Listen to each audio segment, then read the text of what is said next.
Pernah tak kau rasa duit habis tapi bila tengok balik, tak tahu ke mana perginya?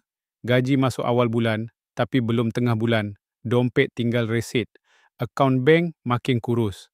Kau termenung depan ATM, bukan sebab tak ada duit langsung, tapi sebab tak faham macam mana duit yang sepatutnya cukup boleh gaib macam tu je. Rasa macam ada lubang halus yang tak nampak dan setiap hari duit meleleh keluar tanpa bunyi. Inilah yang jarang orang cerita. Kita sibuk nak tambah pendapatan, cari side income, kejar naik gaji, tapi kita lupa kalau duit bocor, masuk banyak mana pun tetap tak cukup. Macam baldi bocor, tambah air banyak mana pun tetap akan kosong kalau lubang tak ditutup.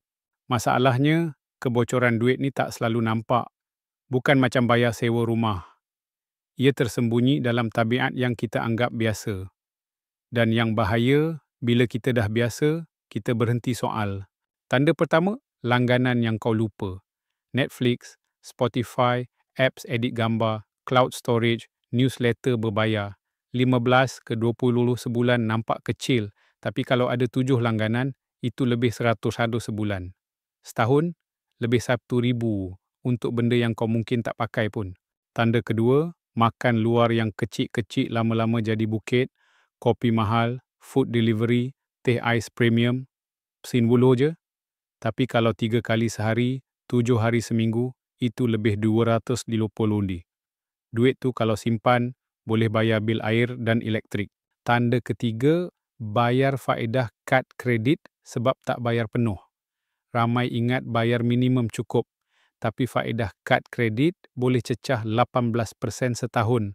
Hutang 3,000 boleh jadi 10,000 dalam 5 tahun.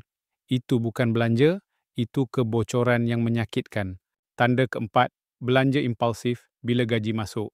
Terus beli baju, kasut, gadget, reward diri katanya. Tapi barang tu selalunya tersimpan je. Ini kebocoran emosi. Kita guna duit untuk tutup stres, bukan keperluan. Tanda kelima, bantu orang lain, guna duit yang kita sendiri tak cukup.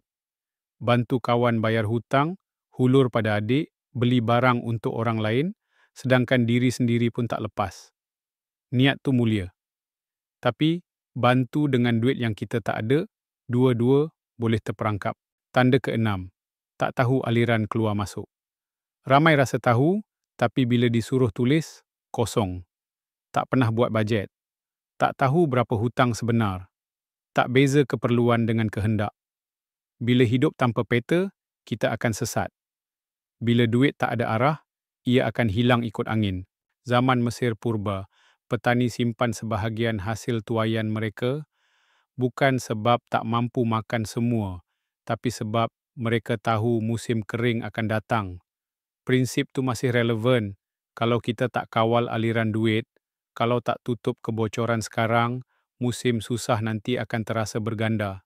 Jadi sebelum kau sibuk tambah pendapatan, cari dulu lubang yang bocor. Tutup, tampal. Bina sistem yang kawal aliran, supaya bila rezeki bertambah nanti, ia tak tumpah macam dulu. Kalau video ni buat kau buka mata, tekan like. Komen, lubang mana yang aku baru sedar aku ada. Dan share pada kawan yang selalu cakap, duit tak cukup. Mungkin mereka tengah bocor tanpa sedar. Sebab kadang-kadang kekayaan bukan tentang apa yang masuk, tapi apa yang tak keluar.